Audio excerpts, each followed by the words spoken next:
Today I am going to deliver a lecture on electrodynamics, which is the topic of BSc second year unit 5. So firstly, what is electrodynamic? Electrodynamic is the field of mechanics, is the branch of mechanics concerned with the electric current with magnetic field.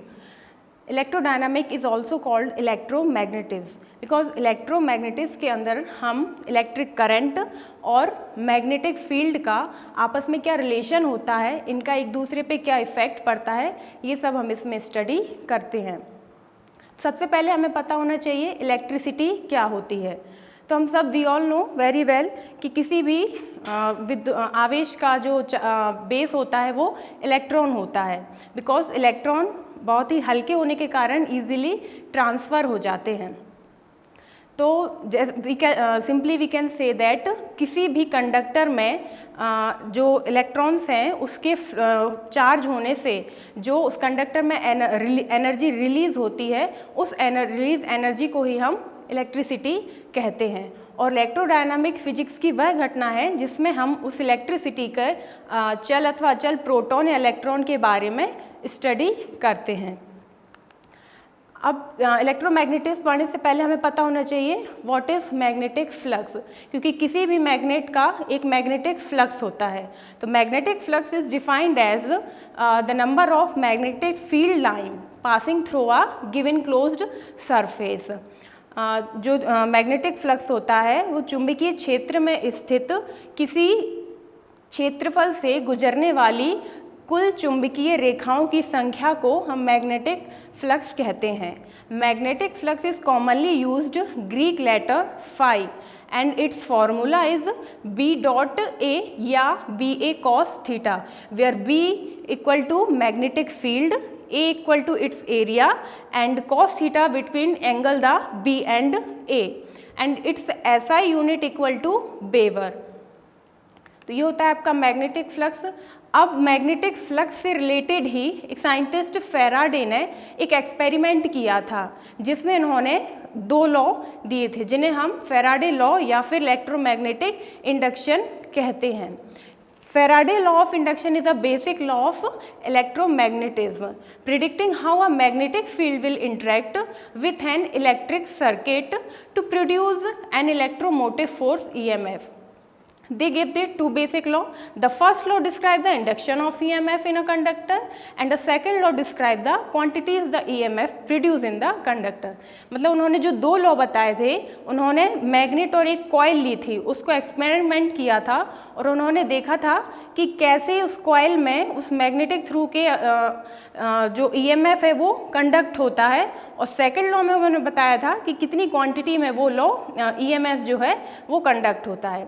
तो according his first law, जब वो किसी magnet को जब हम किसी closed circuit के पास लाते हैं तो उस क्लोज्ड सर्किट से गुजरने वाले चुंबकीय फ्लक्स में चेंजेस होता है और ये चुंबकीय फ्लक्स जो है, मैग्नेटिक फ्लक्स जो है वो उस मैग्नेट के थ्रू उस सर्किट में पास आउट होता है. तो जैसे ही उस मैग्नेटिक फ्लक्स में चेंज होता है उस सर्किट में एक इंड्यूस्ड इलेक्ट्रोमोटिव फोर्स या विद्युत वाहक बल उत्पन्न हो जाता है और जैसे ही उसमें इलेक्ट्रोमोटिव फोर्स स्टार्ट होता है उस सर्किट में करंट फ्लो होने लगता है और उस करंट को हम कंडक्ट करने के लिए उस सर्किट में एक गैल्वेनोमीटर लगा देते हैं. और सेकंड लॉ में उन्होंने बताया था कि कैसे कितनी क्वांटिटी में ये कंडक्ट होता है. तो उसके लिए उन्होंने फॉर्मूला दिया था E proportional to d phi upon D t. Means जो EMF होता है वो मैग्नेटिक फ्लक्स के टाइम रेट ऑफ चेंज के डायरेक्ट प्रोपोर्शनल होता है. तो अब जब हम इसको सॉल्व करते हैं तो जो प्रोपोर्शनल हटा करके जो कांस्टेंट आता है उसकी SI यूनिट में वैल्यू होती है नेगेटिव. तो ये आपको मिल जाता है small e equal to minus d phi upon D t, where small e equal to magnetic flux and phi equal to magnetic E equal to EMF and phi equal to magnetic flux. अब इसके बाद है जो current flow होता है, जो E की value है वो काय पे, फाई पे डिपेंड करती है. यदि फाई की वैल्यू बढ़ती है तो जो E है वो नेगेटिव होता है और अगर फाई की वैल्यू घटती है तो जो ई है वो आपका पॉजिटिव मिलता है।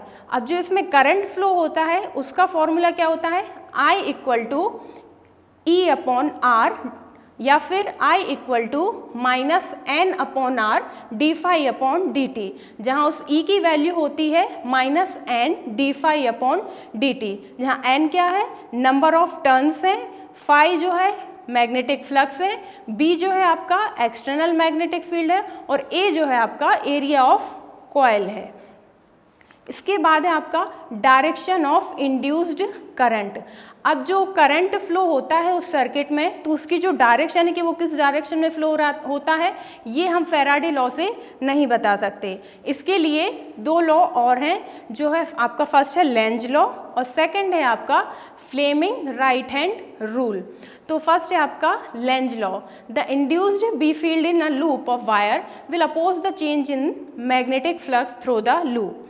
मतलब लेंज नियम के अनुसार किसी भी सर्किट में गुजरने वाली जो प्रेरित धारा होती है वो हमेशा उस कारण का विरोध करती है जिसके थ्रू वो उत्पन्न हो रही है, जिस कारण के थ्रू वो रिलीज हो रही है। तो जो लेंज लॉ इन्होंने बताया था कि जो E है अगर आपकी E की वैल्यू नेगेटिव है तो जो करंट है आपका I जो है वो अपोजिट डायरेक्शन में फ्लो होगा, E के अपोजिट डायरेक्शन में फ्लो होगा, और जो अगर E की वैल्यू पॉजिटिव है तो करंट जो है वो सेम डायरेक्शन में आपका घूमेगा। और किसी भी I की वैल्यू हम कंडक्ट करने के लिए उसमें हम गैल्वेनोमीटर लगाते हैं जिससे हमें उसकी डायरेक्शन पता चल जाती है। सेकंड है आपका फ्लेमिंग राइट हैंड रूल। अच्छा, लेंज लॉ में एक चीज़ और डिटेल में हम ऐसे पढ़ सकते हैं कि जब हम किसी मैग्नेट को किसी कॉइल के नॉर्थ पोल को, मैग्नेट के नॉर्थ पोल को अगर हम मैग्नेट के पास लाते हैं तो कॉइल का वह फेज भी नॉर्थ पोल बन जाता है। लेंज नियम के अकॉर्डिंग ये होता है। तो मैग्नेट और कॉइल के बीच में रिपल्सन फोर्स लगने लगता है और इस रिपल्सन यानी प्रतिकर्षण बल के विरुद्ध हमें मैग्नेट को कॉइल के पास लाने में कुछ वर्क करना पड़ता है। और ये वर्क जो हम मैकेनिकल फॉर्म में करते हैं, ये वर्क हमें कॉइल में इंड्यूस्ड करंट के रूप में यानी प्रेरित धारा के रूप में प्राप्त होता है। सिमिलरली जब हम मैग्नेट के साउथ पोल को कॉइल से दूर ले जाते हैं तो कॉइल का वह फेस भी साउथ पोल बन जाता है और कॉइल और मैग्नेट के बीच में अट्रैक्शन फोर्स लगने लगता है। अट्रैक्शन फोर्स के विरुद्ध हमें मैग्नेट को कॉइल से दूर ले जाने में जो काम हम करते हैं वही हमें उस कॉइल में इंड्यूस्ड करंट या प्रेरित धारा के रूप में प्राप्त होता है। तो इस तरह से लेंज नियम के द्वारा हम किसी उसमें कॉइल में प्रेरित धारा की दिशा हम बता सकते हैं जो कि काय पे डिपेंड करता है, ई पे। ई क्या है यहाँ पे, ईएमएफ यानी इलेक्ट्रोमोटिव फोर्स। सेकंड है आपका फ्लेमिंग राइट हैंड रूल। यदि हम अपने राइट हैंड के थंब, फोर्थ फिंगर और सेंट्रल फिंगर्स को एक दूसरे के परपेंडिकुलर लाते हैं तो जो आपका थंब है वो आपकी मैग्नेटिक फील्ड की डायरेक्शन बताता है और जो आपकी फोर्थ फिंगर है वो मोशन ऑफ कंडक्टर बताता है और फिर जो आपकी सेंट्रल फिंगर है ये आपकी बताएगी इंड्यूस्ड करंट कि किस डायरेक्शन में आपकी करंट जो है वो फ्लो हो रहा है। यहाँ पे एक बात ध्यान देने के है कि लेंज के नियम के अकॉर्डिंग हम किसी भी सर्किट में आपकी करंट की डायरेक्शन बता सकते हैं, लेकिन राइट हैंड रूल से केवल हमें एक सीधे कंडक्टर की ज़रूरत पड़ती है। इसके बाद है आपके जो फैराडे लॉ हैं दो, उसके उन्होंने आपको दिए थे एक इंटीग्रेशन और डिफरेंशिएशन फॉर्म दिए थे। तो फर्स्ट हम पढ़ेंगे आपका integral form of Faraday law. तो हम फैराडे के सेकंड लॉ से जानते हैं E की वैल्यू जो है क्या है minus d phi upon D t, where E equal to आपका EMF है और फाई जो है आपका मैग्नेटिक फ्लक्स है। इसको हम इक्वेशन फर्स्ट नाम देंगे। यदि हम इस स्मॉल e को इलेक्ट्रिक करंट के अनुदिश लीनियरली इंटीग्रेट करें तो हमें इसकी वैल्यू मिलती है E equal to linearly integration of electric current E vector dot dl vector. ये हो गया आपका इक्वेशन सेकेंड। और फाई की वैल्यू हम जानते हैं क्या होती है, phi equal to B dot A cos theta, यहाँ पे कॉस थीटा नहीं लेना है। अब यदि हम इस फाई की वैल्यू को सरफेस इंटीग्रेशन फॉर्म में लिखें तो ये हमें मिलता है phi equal to surface integration of B dot d A. यहाँ पे हम चूंकि ए जो एरिया ए है उसका हम केवल स्मॉल पार्ट ले रहे हैं, इसलिए यहाँ कैपिटल ए की जगह हम लिखेंगे स्मॉल डी ए वेक्टर।